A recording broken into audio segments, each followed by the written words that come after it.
안녕하세요, 에스더입니다.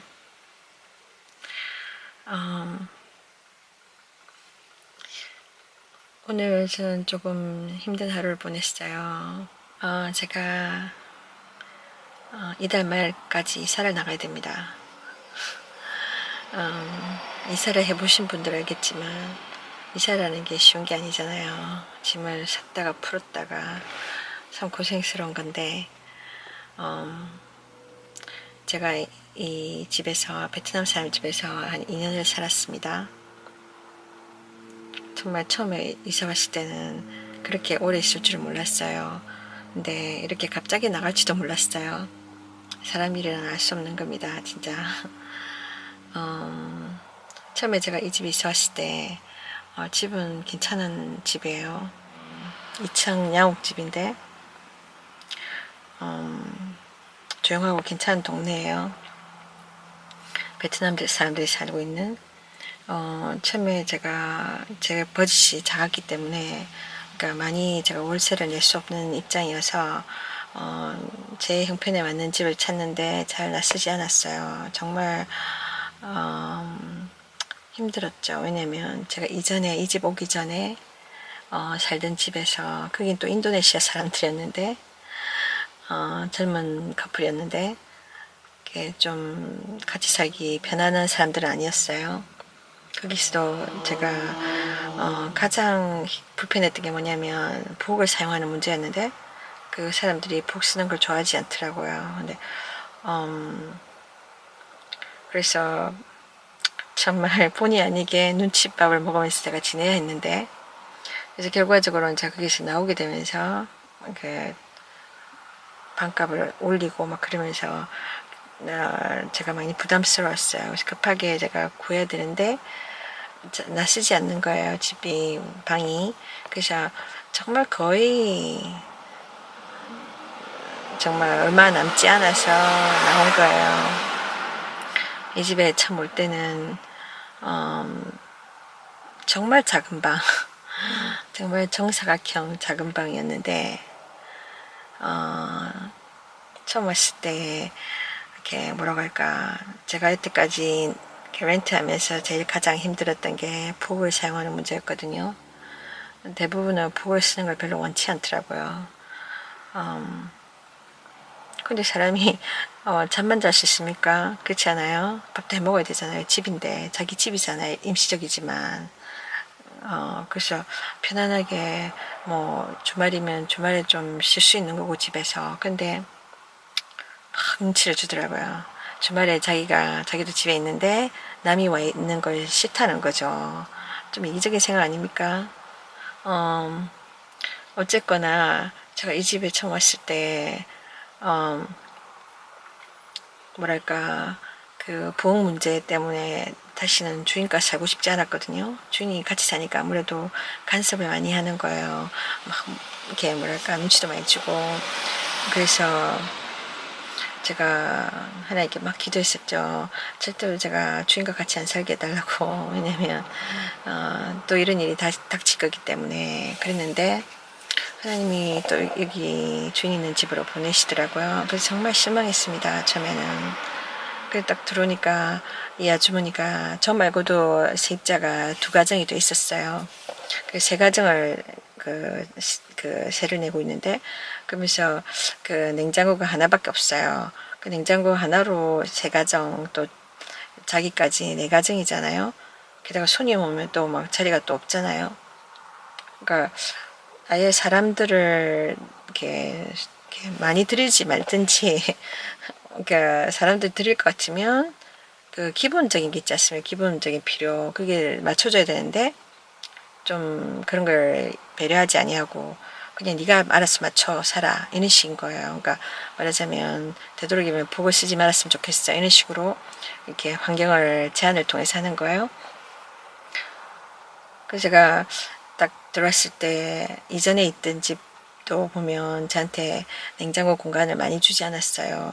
그래도 이렇게 뭐랄까, 선반이 하나 있으면 거기다가 반찬통 이렇게 딱딱 차곡차곡 채우면은 그게 공간이 있으니까 이렇게 괜찮았었는데, 뭐 베스트는 아니지만 여기는 오니까 더 심각해진 거예요. 그러니까 뭘 주냐면 저한테 서랍장 있잖아요. 야채 넣는 서랍장. 그러니까 과일 같은 걸 넣을 수 없어요. 과일 부피 큰 거, 사과 같은 거나 배 같은 거 넣으면 안 닫혀요, 그게. 그래서 이게 납작하게 될 수 있는 그런 야채를 넣는 그런 아주 작은 서랍이에요. 서랍을 주는 걸 저한테. 그 말은 뭐냐면 내가 음식을 해가지고 이렇게 반찬통에 넣어서 차곡차곡 이렇게 저장할 수 없다는 이야기예요. 딱 그때 저는 오자마자 이거 한 달을 내가 견딜 수 있을까 이런 생각이 들었어요. 이사가 무슨 장난입니까? 왔다가 무거운 짐 들고 와가지고 또다시 내가 이사를 갈 수 없지 않습니까? 내가 배낭 하나만 들고 다니는 여행객 같으면은 뭐 어렵지 않지만 모든 물건을 다 가져와서 작은 방이라도 채워놓는 그런 이사를 하는데 그 매출시까지 들고 다니면서 딱 처음부터 막막했어요. 이 집에서 내가 어떻게 견딜 수 있을까? 한 달을 견딜 수 있을까? 왜냐면 6개월을 딱 이렇게 계약을 했어요. 근데 한 달도 견딜 수 없을 것 같았어요. 그러니까 여름 같은 경우 특별히 음식을 뭐 냉장고에 넣지 않고 어떻게 합니까? 특히나 물 같은 경우 미지근한 물 어떻게 마실 수 있습니까? 시원한 물 마셔야 되잖아요. 근데 막 이런 것들이 걱정되기 시작한 기본적인 거. 제가 뭐 나가서 사 먹어라 이야기죠. 뭐 요리하지 말고.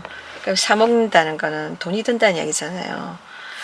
그럴 것 같으면 누가 이렇게 쪽방 하나 얻어서 그저 이렇게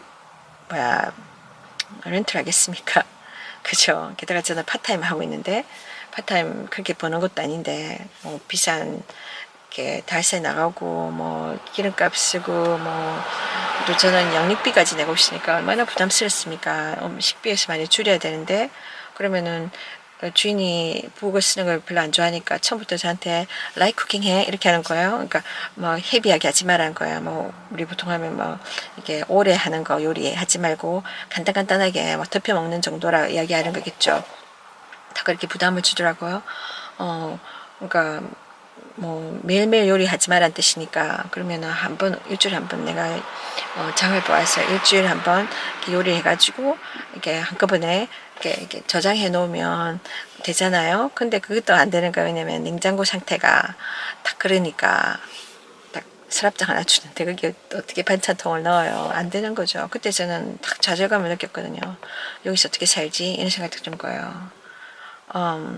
그래서 제가 하나님이 왜 이런 데 나를 보내셨지?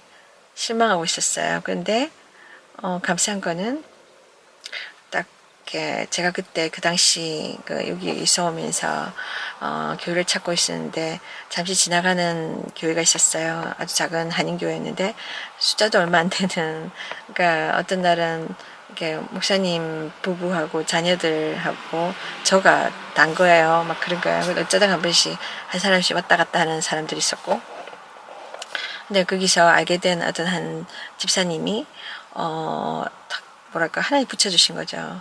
제 얘기를 듣더니 도와주고 싶은 마음이 있는 거예요. 그래서 자기가 도와주고 싶다면서 그 아이스박스를 사주시는 거예요. 아이스박스에다가 또 뭡니까 넣는 그거 있잖아요. 드라이 아이스 그걸 넣으면은 몇 시간을 간다 하시는 거예요. 그래서 아이스박스 하나 사주시고 드라이 아이스를 주셨어요. 근데 그게 몇 시간 안 가더라고요. 더우니까 금방 녹아버려요. 그래서 그게 있어봤자 소용이 없었어요. 그리고 뭐 많이 들어갈 수 있는 것도 아니고 아이스박스가. 그래서 어떡하지 여기서 어떻게 견디지 라고 있는데 감사한 거는 그분이 또 거기서 더 나아가서 미니 냉장고를 사주신 거예요.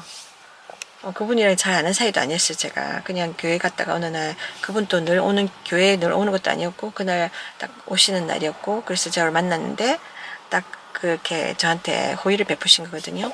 그래서 미니 냉장고를 사주신 거예요. 근데 그게 인간적으로 됩니까? 안 되죠. 하나님이 그런 마음을 주셔서 그렇게 베푸시는 거예요. 그래서 제가 그래서 그분이 미니 냉장고를 사주셔서 또 근데 그거를 2층 있는 제 방에 옮겨야 되는데 딱 2층으로 올라오면 이렇게 제 방하고 이렇게 주인 아줌마 방이 이게 2층 끝에 계단 끝에 그 방이 있어요. 그 아주머니 방을 지나가야 돼요. 제 방을 가려면. 근데 그 아주머니는 항상 방에 문을 열어놓고 있거든요. 시원하라고. 그러니까 신경이 쓰이는 거예요. 내가 냉장고를 가지고 들어오는데 만약에 보면은 아줌마가 이렇게 전기세 많이 나가겠네, 전기세 더 많이 내 하면서 방세 더 올릴 것 같더라고요.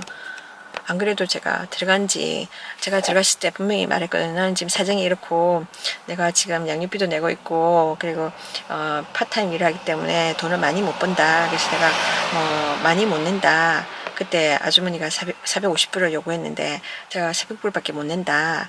그러니까 아줌마가 안 된다고. 그래 아줌마가 그래 알겠다고 괜찮다고 이렇게 이야기했거든요. 그런데 어떤 꼼수가 있었냐면 제가 들어가가지고 한 달 됐을까요? 바로 올려버리는 거예요. 기름 저기 그 물세가 올랐다고 그래서 내줘야 되겠다. 그러면서 저한테 50불을 올려버리는 거예요. 그래서 어떡합니까? 참 처음부터 그렇게 이야기하든지 딱 이제 물건 다 갖다 놓고 이사를 한 상태에서 어떻게 할 수 없잖아요. 그렇게 보면은 어떤 사람들은 정말 이기적으로 사람들을 어려움에 빠뜨립니다. 그래서 어쩔 수 없이 제가 그런 그 돈을 내고 있는데 거기다가 또 네가 미니 냉장고였으니까 냉장고 막 이렇게 전기를 많이 먹잖아. 그러니까 네가 더 내. 이렇게 갖는 거예요. 그래서 막 뭐 본의 아니게 거의 숨어서 살다시피 그 냉장고를 숨겨놓고 살았었어요, 제가. 근데 그걸 받아가지고 이제 문제는 뭐냐면 내 방으로 주인 아줌마 몰래 정말 이거를 옮겨야 되는데 아시다시피 냉장고는 손잡이가 따로 있는 것도 아니고 그냥 네모잖아요. 네모고 이게 굉장히 왜 그렇게 만드는지 모르겠는데 표면이 그냥 미끈하잖아요. 그래서 이거 잡을 수도 없고 참 힘들어요. 무겁고 이거를 계단을 이렇게 2층 계단을 올라가야 되는데 정말 이게 문제더라고요. 근데 저에게 선물하신 분이 자기는 시간이 안 돼서 아마 못하고 이렇게 형님을 보내신 거예요. 그 형님이 저를 도와주기 위해서 온 거예요. 그걸 옮기려고 밤늦은 시간에. 그런데 제가 걱정이 되기 시작했어요. 이 아줌마가 무슨 소리가 나면 우리 아무리 조용히 조심해서 까치발로 올라간다 할지라도 분명히 무슨 소리를 듣고 막 나올 텐데 왜냐면 제가 몇 번 뭔가 떨어뜨렸거든요, 제 방에. 왜냐면 방이 작기 때문에 물건들을 이렇게 걸어두고 이럴 수가 없는 거예요. 못질하지 마라고 얼마나 그러는지. 그래서 막 이렇게 작은 방이면 뭔가 잘 떨어뜨리게 됩니다, 여러분. 올려둘 데가 없으니까, 둘 데가 없으니까. 그래서 떨어뜨리면 민감하게 반응하더라고요. 어디서 나온지 팍 튀어나오면서 못 떨어뜨리냐, 못 깼냐고 막 이러는 거예요. 그래서 제가 신경이 너무 쓰였어요. 그래서 제가 하나님께 막 기도했죠. 이분과 제가 이거 옮길 때 저 아줌마가 모르게 옮기게 해달라고 그렇게 기도했어요. 그래서 제가 보니까 그 문틈 사이로 아주머니 방에 불이 켜져 있는 것 같았어요. 그때 있는데 방 들어갔잖아요. 근데 너무나 신기한 건 하나님 정말 제 기도를 들으시고 그 아주머니가 못 듣게 하신 거예요. 정말 기적이었어요. 그래서 두 사람이 낑낑대면서 그걸 옮겼거든요. 근데 전혀 몰랐어요. 왜냐면 제가 남을 데려와서 특히나 남자를 데려와서 이렇게 물건을 집에 들여온다는 것 자체도 이 아주머니 안 좋아한단 말이에요. 제가 언젠가 제 차에 이상이 있었어. 제가 아는 분한테 차를 좀 봐달라 했을 때 그분이 멀리서 입으로 와주신 거거든요. 와주셔서 봐줬는데 제가 너무 고맙잖아요. 미안하고. 근데 와서 이분이 작업복으로 갈아입어야 되니까 네 방에 가서 내가 갈아입을 수 있겠느냐. 아니면은 화장실에서 갈아입을 수 있겠느냐 묻는데 그게 어려운 일은 아니잖아요. 그래서 저는 솔직히 제 방이 너무 모질러져서 화장실을 쓰셨으면 했는데 급해서 내가 화장실을 가야 된다 그러면 제 손님이잖아요. 제가 아무리 새방살이 해도 제 손님이니까 또 삶이 급하면 가야 되잖아요. 다른 건 몰라도. 근데 그것까지도 아주머니가 안 된다고 하는 거예요. 제가 중간에서 참 애매했습니다. 얼마나 미안했는지 몰라요. 저 때문에 물론 그 멀리서 왔는데 그분이 이렇게 작업복을 갈아입겠다는데 차를 봐야 되면 차 보다 보면 손도 더러워지 가잖아요. 기름때도 묻고. 근데 그것까지 주인 아줌마가 다 못하게 하는 거예요. 그럴 때 참 제가 그 갑질을 당했을 때 정말 당한 사람은 알 겁니다. 그래서 제가 막 이렇게 신경을 많이 썼는데 감사하게 이 아주머니는 이분이 이렇게 몰래 와서 이렇게 냉장고 무거운 거를 올려다 놓고 간 거를 몰랐어요. 그 기적 아니고 뭐겠습니까?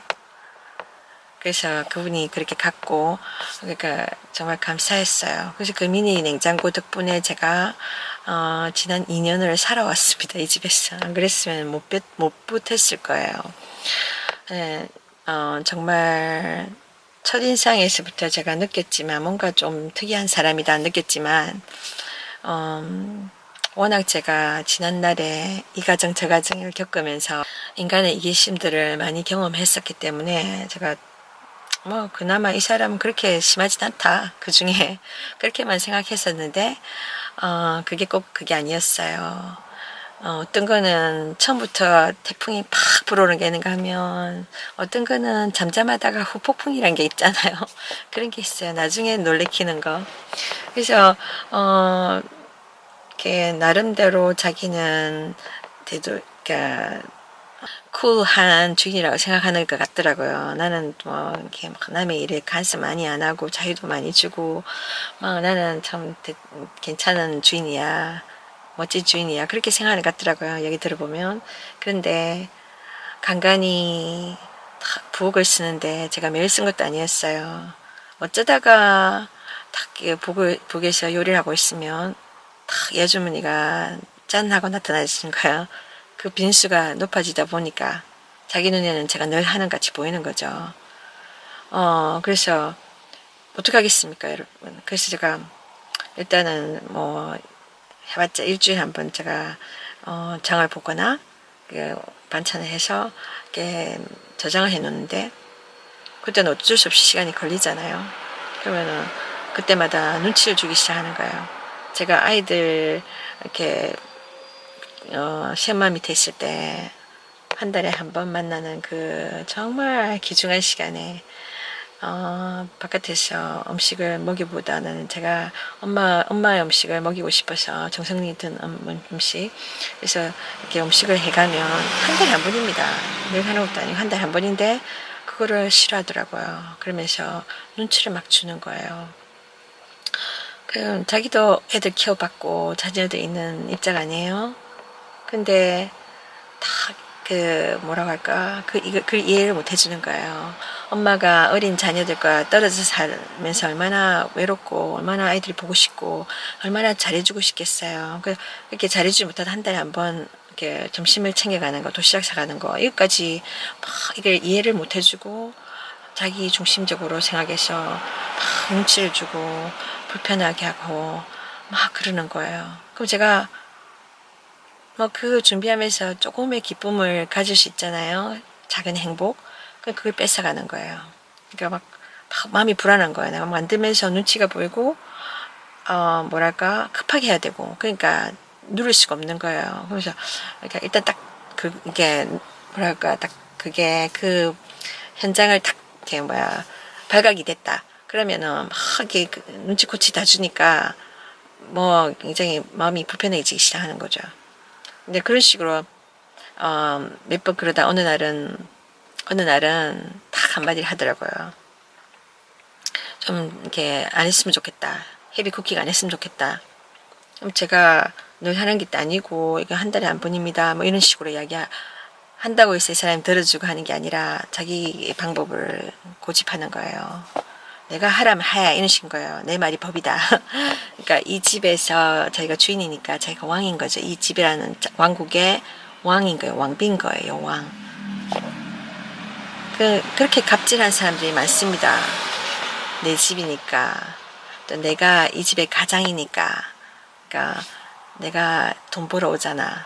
그러니까 내가 왕인 거예요.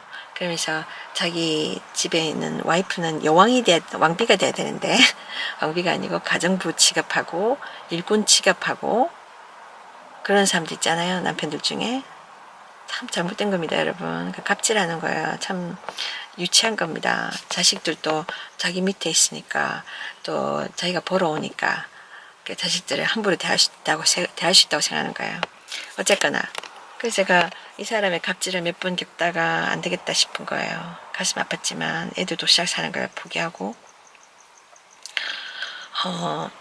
제가 밥해 먹는 것도 이렇게 되도록이면 복을 쓰지 아니하고, 이렇게 되도록이면 이 사람 없을 때 급하게 하고, 진짜 유미방위 훈련입니다. 완전. 그렇게 했었어요. 그러면서 솔직히 그 세입자의 비애를 느끼면서 좀 가슴이 아팠습니다. 그러면서 제가 집을 갖고 싶었어요. 내 집이 없기 때문에 이런 일을 당하는구나. 그러면서 한편으로는 하나님이 저에게 가르쳐 주신 하나님의 뭐라죠? 물질의 모든 물질, 우리가 누리고 있는 모든 물질의 가치 기준이 내가 중심이 아니라는 걸 가르쳐 주셨거든요. 그 모든 거, 내 생명 자체도, 내 자녀도 내가 소유한 게 아니에요. 내가 소유한 줄 알고 막 사람들은 막 갑질을 하는데 사실은 내 소유가 아니에요. 우리는 무소유예요. 우리 세상에 왔을 때 아무것도 안 가지고 왔잖아요. 발가벗은 모습으로 왔잖아요. 그리고 막 평생을 미친 듯이 막 쥐려고 하잖아요. 권력이든 명예든 인기든 그저 막 물질적인 풍요든 막 그러다가 죽으면 다 놓고 갑니다. 헛된 것을 잡으려 하는 거죠.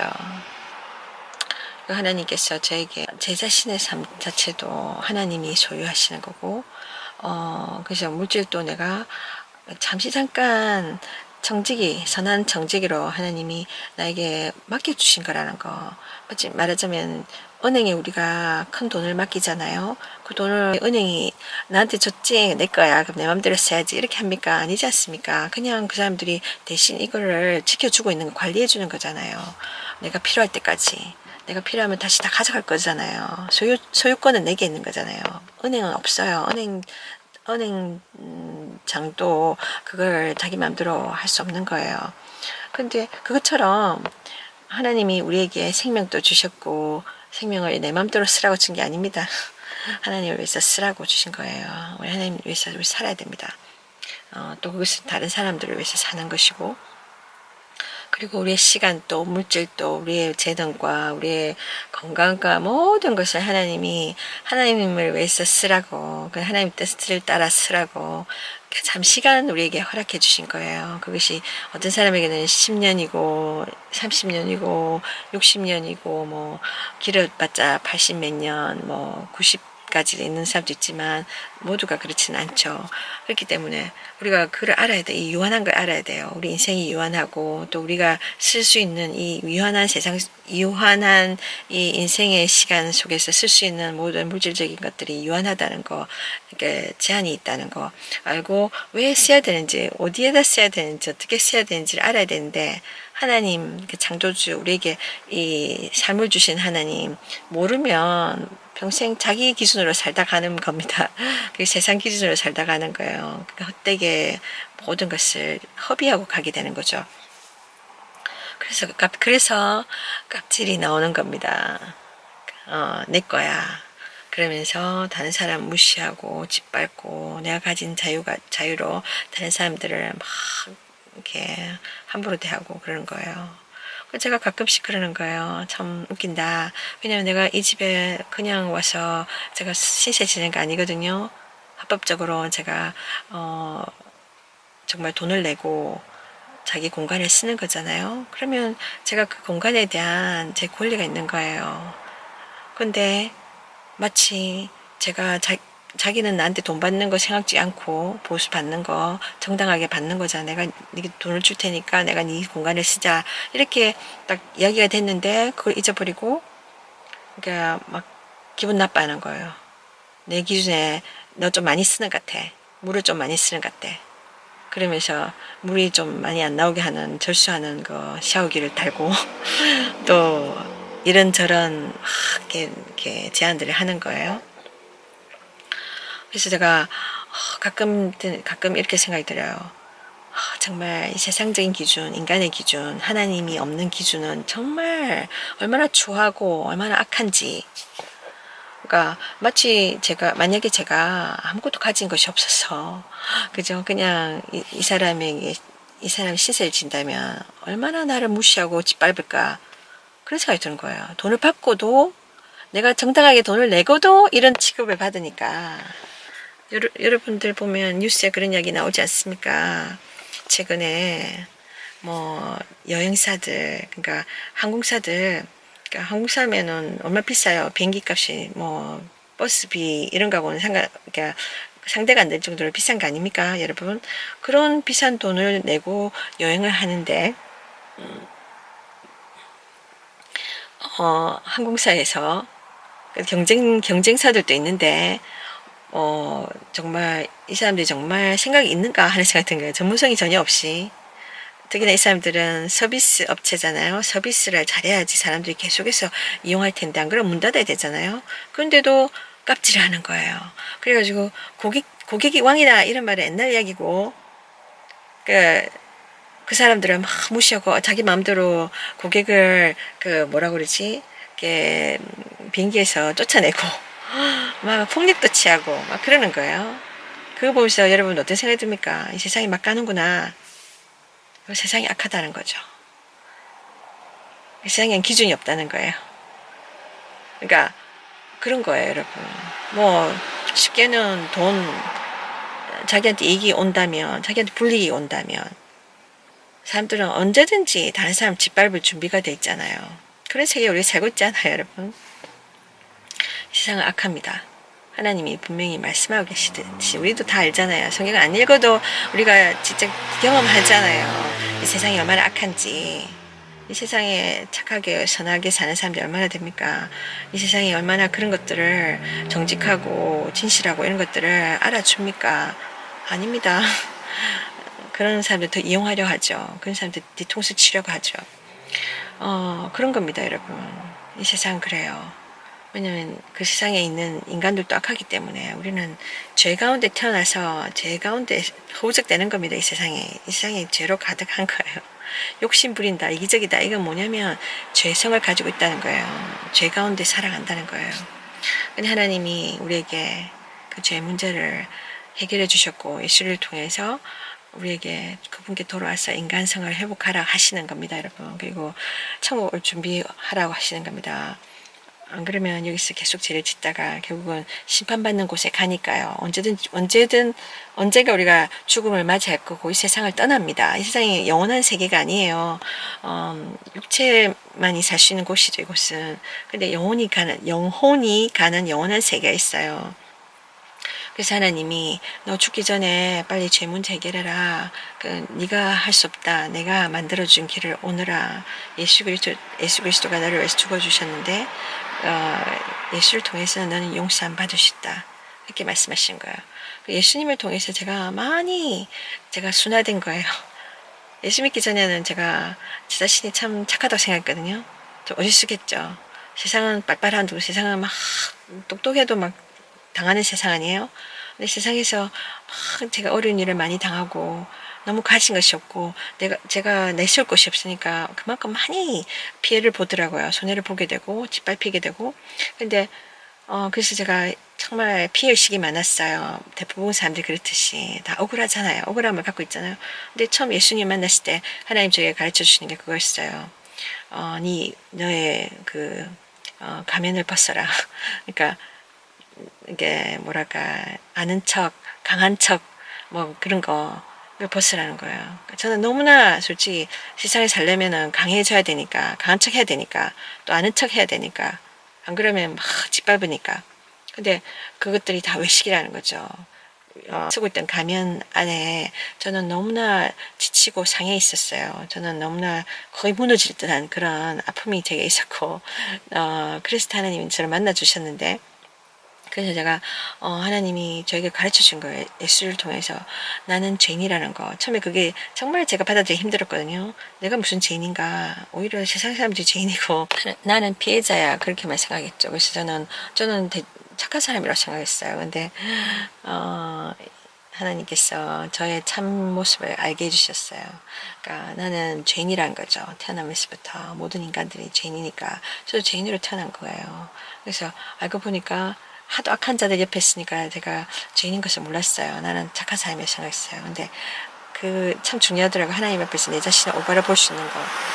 그러니까 어떤 육적인 기준, 인간의 기준이 아니라 어떤 도덕적인 기준이 아니라 영적으로 나는 죄인이더라고요. 하나님 앞에 죄인인 거예요. 모든 인간은 그렇습니다.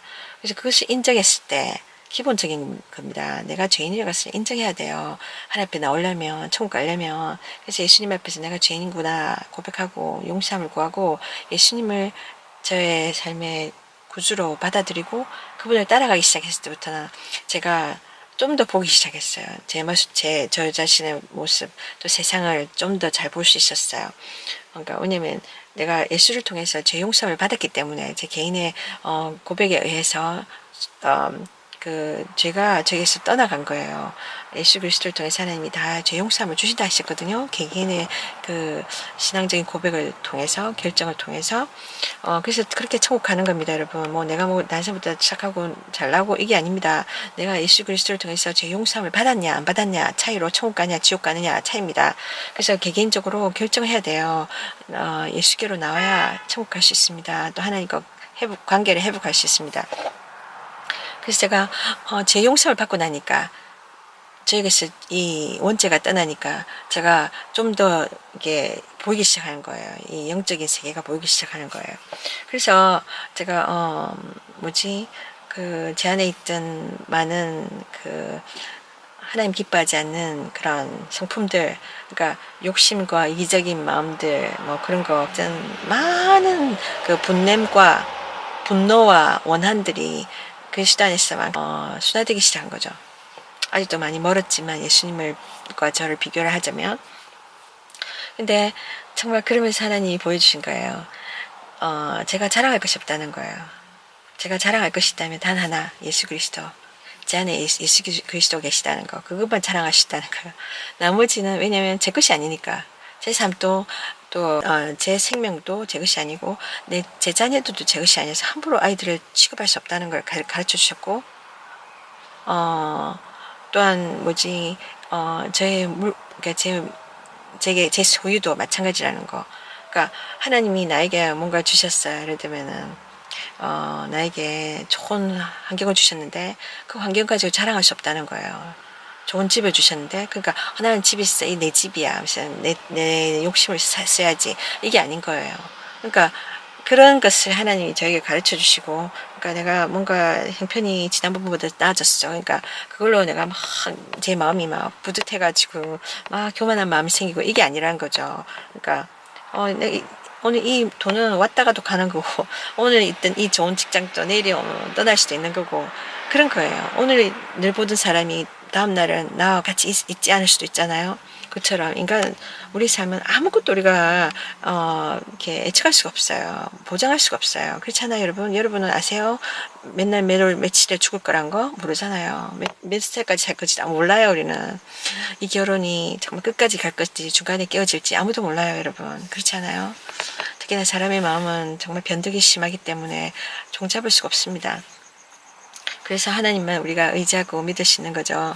근데 그래서 그런 하나님이 그런 모든 물질에 대한 가치관을 하나님의 가치관을 가르쳐 주시다 보니까 제가 다른 사람들 그 가치관을 모르는 사람들 우리 이 집주인 아줌마처럼 이런 사람들의 깝질이 정말 얼마나 이게 악한 건지를 알게 되는 거예요. 자기는 나는 멋진 주인이야. 나는 참 이렇게 이렇게 괜찮은 주인이야. 그죠? 그렇게 생각하고 있는데 전혀 아니라는 거예요. 하나님 편에 봤을 때. 그러면서 자기가 깝질하고 있는 걸 모르는 거죠. 저에게 길게 이야기 못하겠지만 지금 카메라가 너무 뜨거워져가지고 뭐냐면 이렇게 중간중간 되게 많이 그러니까 특히나 부엌 쓰는 걸로 뭐 여러 가지 다른 것도 막 뭐라 했지만 특히 부엌 쓰는 문제로 많이 저에게 이렇게 눈치를 주고 어려움을 줬는데 결과적으로는 자기가 불만이 쌓였던 게 탁 터져 나오죠. 어느 날 제가 어느 날 신발을 샀는데 새 신발을 사도 막 가게에서 사면은 사람들이 이 사람 저 사람 신어보잖아요. 선반에 있는 거 신어봤기 때문에 깨끗하다고 할 수 없잖아요. 그래서 제가 그 신발들을 와이피 아시죠? 그 애기들 기저귀 갈 때 이렇게 젖은 물수건 이걸로 이렇게 제가 겹표면을 닦았는데 목욕탕 이렇게 저가 혼자 쓰는 목욕탕이 있어요. 그러니까 옆에 세입자가 지금 떠난 상태인데 혼자 쓰는데 그 선반에 그러니까 카운터에다가 제가 이 신발들이 그렇게 더러운 건 아니거든요. 아시다시피 새 신발이잖아요. 그래서 제가 올려놓고 뭐 하고 닦으면 되는 거니까 밑에 제가 위에 그 와이피로 닦고 있었어요. 그거를 이 아줌마가 본 거예요. 그때 그 엄마의 이 아줌마의 친정 엄마가 잠시 와 있었는데, 그러니까 다른 같이 살고 있는 다른 형제들이 어디 해외 여행 가면서 이 할머니를 집에 데려다 놓은 것 같아요. 정확한 내용은 잘 모르겠지만 그래 와 있는데 이 아주머니가 더 심하게 kap질하는 거예요. 누가 와 있으니까 더 막 이렇게 떠벌리는 거예요. 그 저보고 제가 더워서 그랬는지 모르겠지만 복문을 그러니까 화장실 문을 열어놓고 제가 그걸 하고 있었거든요. 아주머니가 딱 들어오더니만 보더니 왜 이렇게 더러운 신발 올려놓고 하느냐 그런 거예요. 제가 설명했죠. 들어온 게 아니라 새 신발이들이다. 근데 내가 위에 그냥 표면이 먼지가 있으니까 그냥 휴지를 닦는 거다. 내가 거기서 세면대에서 씻는 게 아니라 그냥 그 위에 얹어놓고 닦고 있는 거예요. 큰 문제는 아니잖아요. 뭐 대단한 거 아니잖아요. 근데 뭐 아줌마가 막 뭐 노발대발하면서 막 불이 붙듯이 막 이렇게 화를 내기 시작하는 거예요. 그 친정엄마라는 관객이 있다 보니까 더 그게 막 이런 것 같아요. 그래서 제가 깝질해 완전히. 그래서 제가 그때 너무 뭐랄까 모독하는 느낌이 막 들었어요. 저도 애가 아닌데 애 취급을 하는 거예요. 그러면서 그동안에 있었던 불만들을 저한테 막 쏟아붓기 시작하는데 옆에 남이 있잖아요. 다른 사람이 있는 앞에서 막 야단치는 거예요. 어린애 취급하는 거예요. 그래서 제가 다른 날은 참고 있다가 그날은 좀 심하다는 생각이 들어서 아주머니 좀 이게 좀 심한 것 같다고 왜 이게 나를 어린애 취급하냐고. 그러니까 제가 50대거든요. 50대 초반인데 애들도 있고. 근데 자기는 저보다 몇 살 차이 안 나. 한 60대 60대 초반이니까 몇 살 차이 안 나요. 10살 차이도 안 나요. 근데 저한테 그래 당신은 너는 애지 않냐? 너 애다. 이런 거예요. 더 심하게 나가더라고요. 말이라고 터진 말이라고 입이라고 막 이렇게 막 생각도 없이 막 퍼붓는 거예요. 그래서 제가 정말 너무 불쾌해지기 시작했어요. 내가 세입자라고 자기보다 못한 존재로 생각하는가? 자기가 이 집에서 주인이니까 저보다 물질적으로 재정적으로 재산이 더 많으니까 그래서 자기가 내보다 위에 있다고 생각하는 건가? 이렇게 함부로 남의 인격을 모독해도 되는가? 그런 생각이 들더라고요. 그래서 그 뒤에 제가 그전에는 제가 늘 인사를 했어요. 집에 들어가면 그 아줌마 항상 방문을 열어놓고 있으니까 온다 간다는 게 표시가 나잖아요. 제가 그래서 그냥 인사를 제가 했어요. 제가 인사 안 하면 안 해요. 그 사람은. 그래서 제가 왜 그런 거 있잖아요. 그러니까 그 직장에서 상사들은 인사 안 하잖아요. 밑에 있는 직원들이 말단 직원들이 인사를 항상 하잖아요. 깍듯하게. 그런 어떤 인식이 있는 것 같아요. 그래서 집주인이니까 보스라고 생각하는 그런 마인드가 있는 것 같아요. 그래서 제가 인사하면 그냥 따뜻하게 인사 받는 것도 아니고 그냥 헬로 이러고 말아버려요.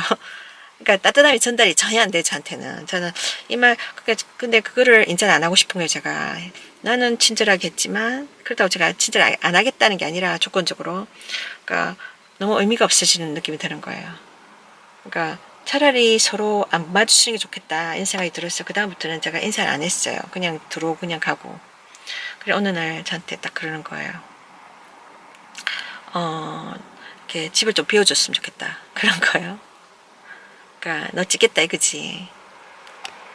솔직히 제가 그게 지난번에 있던 집에 그러니까 왜들 집주인들은 다 그런지 모르겠습니다. 집주인이라는 이유만으로 다른 사람 조금 못 이렇게 형편이 어려운 사람들을 조금 품어주면 좋을 텐데 이렇게 인색하게 나오는지 모르겠습니다. 자기들도 완벽하게 살지 않으면서 다른 사람들에게 너무 많은 것을 요구하고 제한하고 하는 거예요. 그러니까 부엌에 약간 찌꺼기가 있었다. 설거지하고 난 뒤에 그거 이렇게 조그마한 그 조리 같은 거 있잖아요.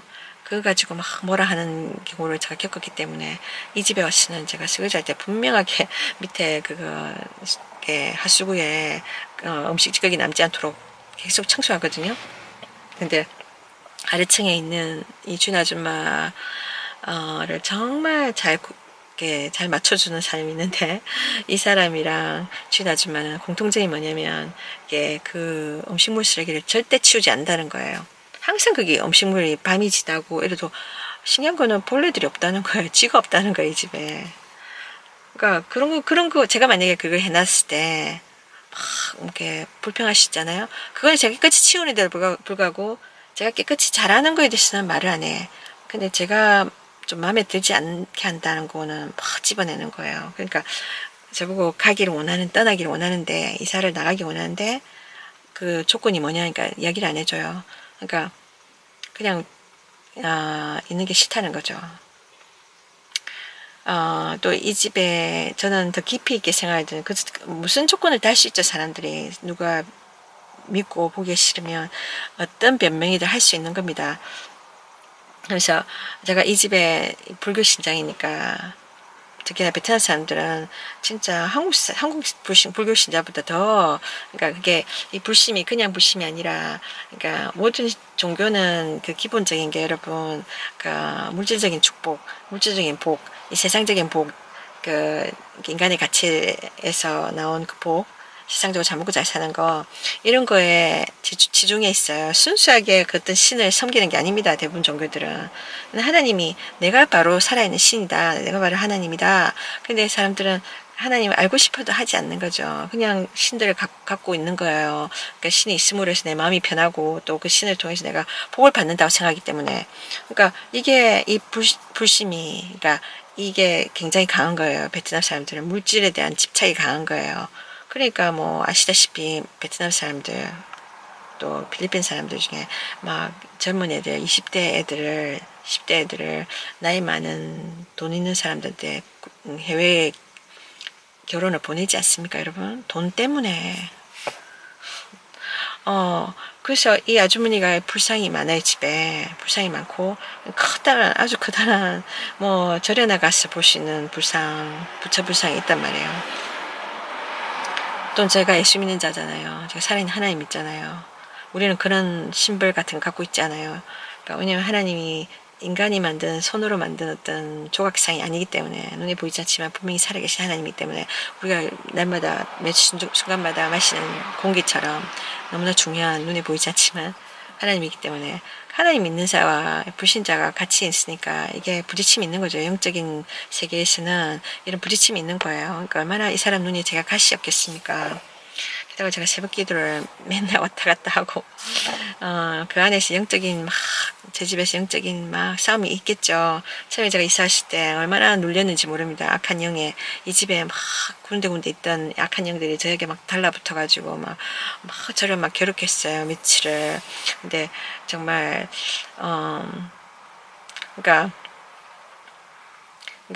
그래서 이런 영적인 전쟁이 있습니다, 여러분. 여러분, 우리가 볼 때는 눈이 안 보이니까 하나님 없다 생각하고, 영적 존재가 없다 생각하지만, 이 세상에는 마귀도 있고, 천사도 있고, 근데 마귀가 우리를 가만히 두지 않습니다. 그러니까 우리 세상에 얼마나 문제가 많아요. 동물의 세계에 그게 있습니까?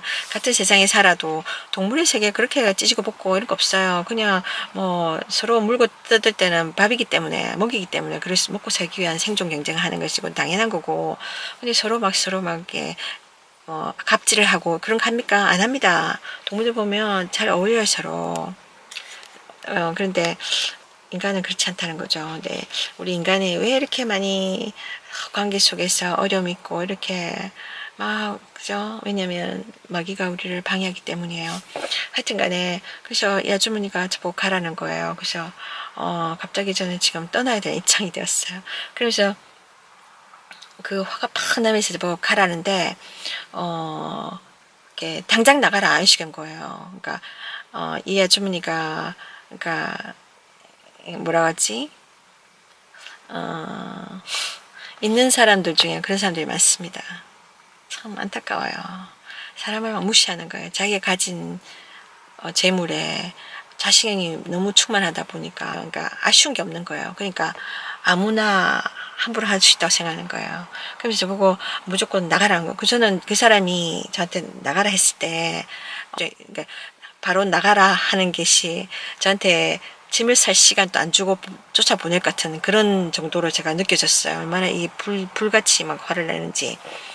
그래서 왜 있잖아요, 여러분. 직장에서 어떤 굉장히 다혈질은 사장이 그냥 막 사람들 해고할 때 바로 막 해고하잖아요. 그런 식인 거예요. 그래서 제가 그래서 바로 이렇게 짐을 싸기 시작했습니다. 짐을 시작해가지고 그러니까 이렇게 아마 그때가 2주 남았나 그랬을 거예요. 근데 막막했죠. 계속 기도했습니다. 그랬더니 어느 날 제가 이렇게 집도 안 나오고 이런 상황에서 이 아줌마가 제가 이렇게 막 짐을 사고 있으니까 일단은 짐을 사야 되잖아요. 바로 나가 이러는데 짐도 안 사고 어떻게 하겠습니까? 일단 짐을 샀어요. 갈 곳은 없었지만 짐을 사고 있는데 조용조용히 짐을 샀거든요. 근데 어느 날은 기분이 좀 풀렸는지 딱 오더니만 하는 말이 이렇게 네가 나갈 거냐고 그러더라고요. 그래서 제가 나가라면서요. 그랬어요. 자기가 내 말은 그 말이 아니고 이러면서 뭐지? 저한테 그러는 거예요. 만약에 나갈 것 같으면 네가 나갈 것 같으면 한 30일 나한테 미리 알려달라. 30일 전에 예고를 하고 나가라. 그런 거예요. 그래서 그러면은 그러면 30일 내가 좀 더 시간을 받았다 생각한 거예요. 제가 알겠다고. 자기 하는 말이 너는 이렇게 정말 우리 집에 있는 정말 좋은 세입자 중에 한 명이다. 이런 거예요. 뭐 병 주고 약 주고 하는 거예요. 그러면서 그럼 제가 이 아주머니 마음이 풀렸나 보다 그러면 그래서 그러면은 있어도 되나 보다 그랬어요. 제가 이사하려면 돈도 들고 막 그러니까 또 제 버짓에 맞는 집을 쉽게 구할 수 없으니까 그 제가 그러면은 제가 집을 찾으면 그때 30일 전에 자기한테 알려주면 된다 그런 이야기로 들었거든요. 사실 그런 거고 이치가 그리고 제가 그렇게 생각하고 딱 이렇게 그 다음 달이 왔을 때 제가 렌트비를 내는 날에 딱 아줌마한테 렌트비를 줬어요. 그때 아줌마가 딱 받으면서 뭐라고 하냐면 또 그때 이야기야 또 말을 틀리게 하면서 그래 그러면 이제 30일 이후에 나갈 거냐고 이달 말에 나갈 거냐고 그런 거예요. 당연한 듯이 제가 뻥 뛰었거든요. 그러니까 내가 방을 찾아서 이제 한 30일 전에 알려주면 된다고 하지 않았냐 나에게 달린 거 아니냐고 내 결정에 그러니까 아니라는 거예요. 내가 이제 받았으니까 30일 받았으니까 이달 말에 나가줘 그러는 거예요. 끝까지 자기가 컨트롤 하려는 거예요. 자기 마음대로 하려는 거예요. 그러니까 저한테 내 사정 상관없이 그러면서 제가 또 깝질을 당했습니다. 그렇게 깝질을 하면 자기 자신이 올라갑니까? 아니잖아요. 뭐를 얻는지 모르겠습니다.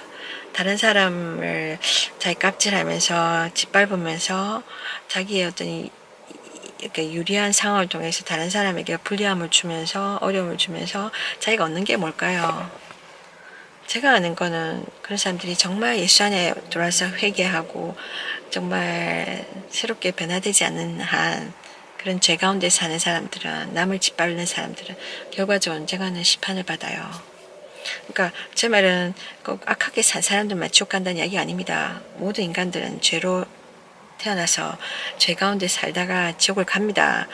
예수 앞에 돌아오지 않으면 예수 앞에 돌아와서 죄 용서 받을 수 있는 기회를 다 가질 수 있으니까 예수를 믿고 또 예수를 따라가다 보면 진실되게 그냥 왔다 갔다 하는 게 아니라 종교적으로 아니라 진실되게 믿다 보면 자기 자신의 깝질한 모습들도 보게 되고 또 그것을 하나님 앞에서 고침받을 수 있는 희망이 있는 거죠. 천국 백성이 될 수 있는 어떤 성화 과정을 지나가게 되니까. 근데 여전히 죄성을 가지고 막 천국도 가고 싶고 축복도 받고 싶고 죄도 짓고 싶고 이런 사람들은 자기는 천국 간다 생각하는데 못 가는 거예요. 결과적으로는 하나님 나 너 몰라 그러는 거예요. 참으로 우리가 우리 자신들의 삶을 조심해야 됩니다. 잘 들여다봐야 돼요. 하나님 앞에서 내가 올바른 평가를 받아야 됩니다. 우리가 죄를 너무 많이 짓고 있어요. 모르고 죄를 짓고 있습니다. 왜냐면 우리가 그런 존재이기 때문에 죄성이 있는 존재이기 때문에 우리 인간은 착한 게 아닙니다. 절대 착하지 않습니다. 우리는 죄가 가득한 인간들입니다. 그래서 제가 지금 오늘 하루 지금 사실은 이렇게 열흘 남았습니다. 제가 마지막 토요일날 이사를 나가야 되기 때문에 사실상 9일이 남은 거예요. 9일 동안에 집을 찾아야 돼요. 근데 제가 좀 오늘 마음이 무거웠어요. 그러니까 이게 뭐라고 할까? 사람이 어려움을 닥 처하면 이게 무기력함을 느끼잖아요. 물론 제가 하나님께 기도하고 있고 하나님 다 알고 계시고 하나님이 항상 공급하세요. 우리가 모르는 방향으로. 그래서 제가 하나님을 믿어요. 믿으면서도 솔직히 시간이 너무 가까워 오니까 불안한 마음이 생기진 인간이기 때문에 그래서 처음 이렇게 좌절감이 생기는 거예요. 오늘 어떤 집이 하나 생겨서 제가 한번 가봤어요. 가봤는데 그 집이 멕시코 사람이 식구가 사는 집인데 사람들이 없어요. 그러니까 요 시간 오면 보여주겠다. 그래서 갔는데 아무도 없는 거예요. 그래서 제가 그냥 왔다 가기 그렇더라고요. 근데 딱 곁으로 봤을 때 제가 깝깝한 집이다는 생각이 들었어요. 그러니까 그래서 그 옆에 있는 집에 타기 한국 사람이 딱 살더라고요. 한국 사람한테 물어봤어요. 여기 식구들에 대해서 아냐고 하니까 대강 이야기해 주는데 너무 모르고 사는데 그게 식구가 애가 4명이고 이렇게 짠짠한 작은 애들도 있고 큰 애들도 있다. 큰 애들은 몇 살 정도냐니까 10대 남자가 2명인가 뭐 이렇게 그런 거예요. 근데 그런 집에 제가 혼자 들어가 살겠습니까? 가만 생각하니까 그 식구가 많은데 말해봤자 일반 주택이면 방 3칸인데 엄마 아빠 쓰고 자녀들 쓰고 분명히 남는 방이 없을 텐데 왜 이렇게 방을 내어놨을까? 제가 느끼기에는 아마도 그게 경제적인 사정이 어려우니까 방 한 칸 내가지고 생활비를 보태기 위해서 그러는 같은 느낌이 들더라고요. 그런 경우에 어떤 경우가 있냐면은 그러면 10대 애들은 거실을 몰아넣는 경우가 있어요. 거실에 소파시 차게 만들고 그러면 제가 얼마나 불편하겠습니까? 자기들도 불편하고 나도 불편한 거지. 그러니까 거실에서 막 이렇게 자고 막 사람이 그러고 또 항상 여기서 떠들면 그리고 뭐랄까 또 멕시코 사람들에 대한 어떤 일반적인 그런 어떤 그게 인식이 있어요. 그러니까 좀 안 좋은 인식들. 그래서 그것도 그렇고 제가 불편하더라고요. 그래서 아니구나 싶었어요. 그래서 제가 그 집은 땡치고 들어가 볼 필요가 없는 거죠. 그랬어요. 그리고 오늘 제가 나와서 오늘 조금 이렇게 마음이 막 다운이 됐어요. 예수 믿는 사람도 다운될 수 있습니다. 그러니까 다운되고 세상살이가 힘드니까요. 이 세상이 뭐 매일매일 나에게 으쌰으쌰 너 잘할 수 있어 이렇게 가르치고 나에게 막 용기를 주고 그러는 세상이 아니지 않습니까? 그리고 뒤에 지금 박스가 막 있어요. 이사 가려는 중에 있기 때문에 제가 지금 박스가 지금 뒷좌석에 막 있습니다. 어제 사실은 어떤 길을 가다가 길을 잘못 들었었어요. 그래서 엉뚱한 길을 갔는데 막다른 곳을 갔는데 왜 이렇게 엉뚱한 길을 왔지? 그러니까 GPS 따라갔는데도 GPS 이상한 데로 보내줄 하나님 인도하심이 있는 거예요, 여러분. 여러분은 그냥 여러분 생각에 막 가는 같지만 매일의 하루의 일과를 하나님이 우리 걸으면 인도하십니다. 딱 보니까 이게 비즈니스 지역인데 이게 사무실만 막 모여 있는 곳인데 이게 뭐지 길바닥에 빈 박스가 막 있는 거예요. 그러니까 대부분의 물건들을 제가 사뒀지만 또 몇 개 안 사둔 게 있기 때문에 박스가 몇 개 더 있었으면 생각했거든요. 딱 공짜 박스가 있는 거예요. 그래서 또 박스 주시려고 하나님 날 인도하셨구나 하는 생각이 들더라고요. 그렇게 배려하신 하나님이세요. 아주 작은 것까지. 그래서 제가 박스를 얻었죠 어제. 그래서 많은 겁니다 뒤에. 어쨌든 간에 지금 그래서 우리 아줌마가 저한테 나가라 하는 거예요. 그러니까 특별한 이유가 없어요. 그냥 가라는 거예요. 그래서 이 갑질을 당하면서 제가 억울하게 나가야 되는 입장입니다. 근데 그래서 좀 오늘 조금 우울한 마음이 좀 들었어요. 왠지 모르게 그 있잖아요. 그 무기력함, 디프레션이 딱 오는데 정말 그냥 귀찮은 거예요. 그러니까 뭔가 하루가 참 무겁게 느껴졌어요. 울적했어요. 근데 중요한 거는 이런 생각을 떨쳐내야 된다는 거예요. 세상에 살다 보면 참 많은 공격이 있습니다. 이 마귀가 눈에 보이지 않게 숨어서 우리에게 얼마나 공격하는지 몰라요. 우리의 환경적인 요소들, 우리의 무기력함을 막 이렇게 초점을 맞추게 해서 좌절감을 느끼게 하고 낭망하게 하고 그 다음에 희망을 잃게 만들어 버립니다. 나 지금 9일밖에 남지 않은데 오늘 해도 지금 니엇니엇 떨어져가 있으니까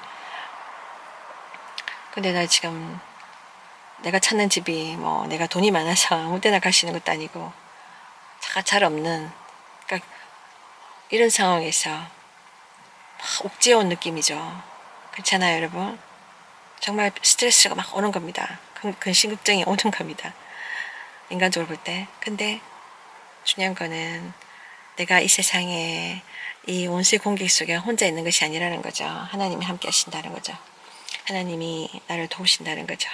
특히나 여러분이 기도하는 사람이라면 하나님이 그 기도를 응답하십니다. 우리는 그 응답이 올 때까지는 보이지 않으니까 힘겨운 거죠.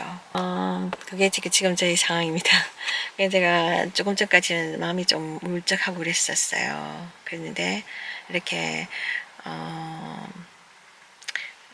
나누면서 제가 또 힘을 좀 얻습니다.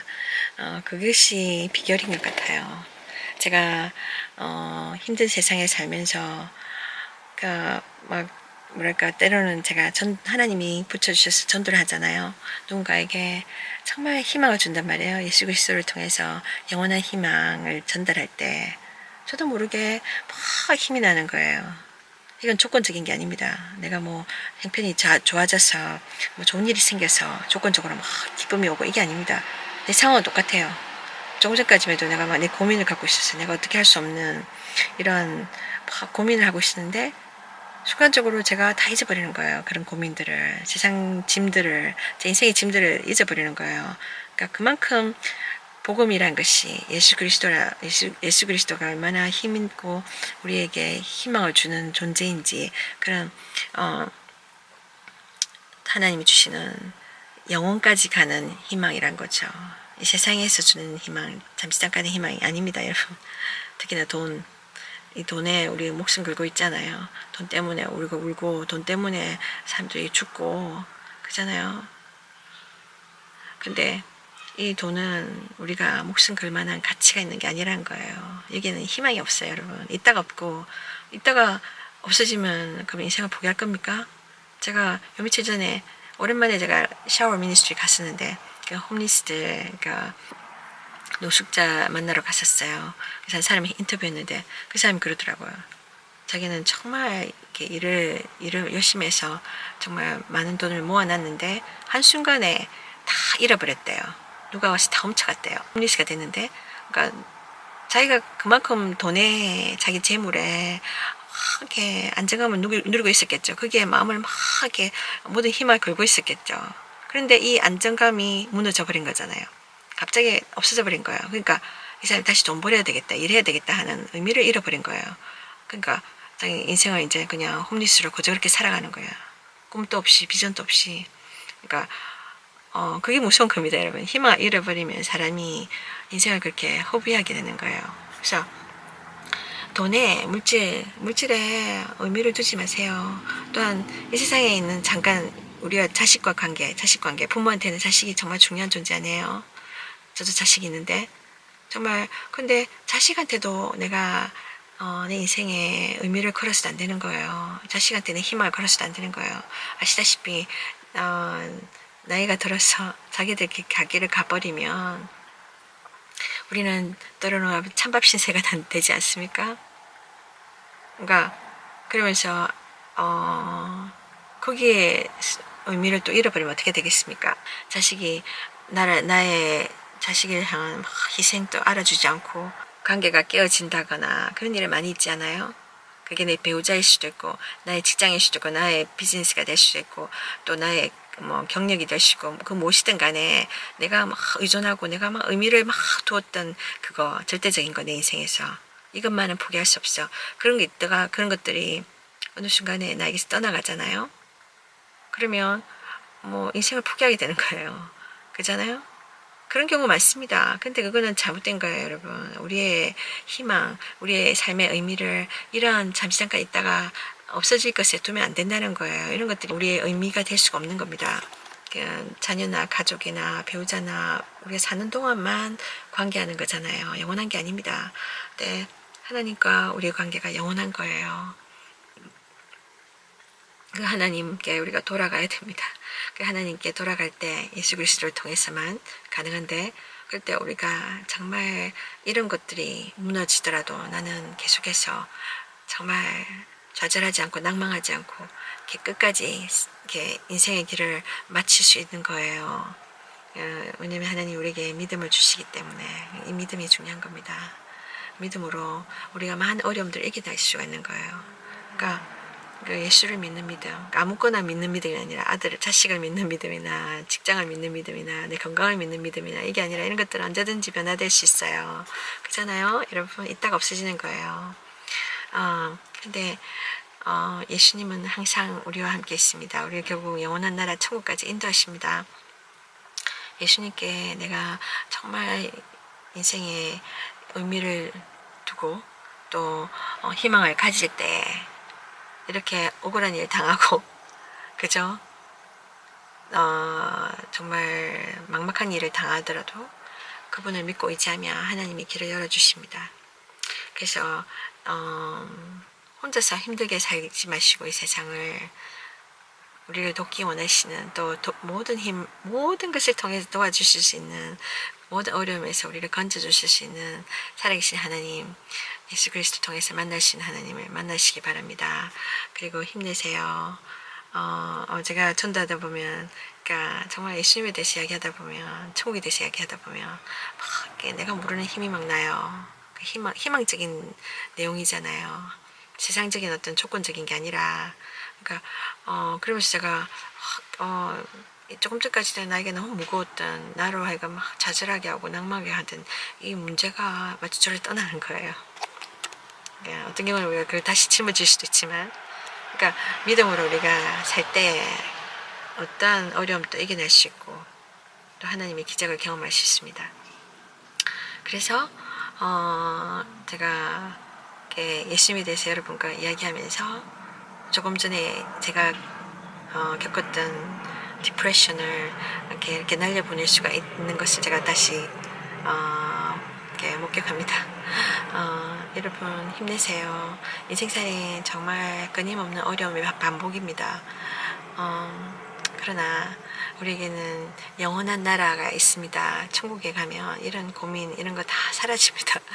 그날 가기까지 우리가 이 땅에서 쓸데없는 데 마음을 두지 말고 살아계신 하나님 예수님을 통해서 섬기면서 살다가 천국 가는 준비하다가 천국에 갈 수 있도록 그렇게 살아갑시다. 하나님 당신을 사랑하십니다. 축복합니다.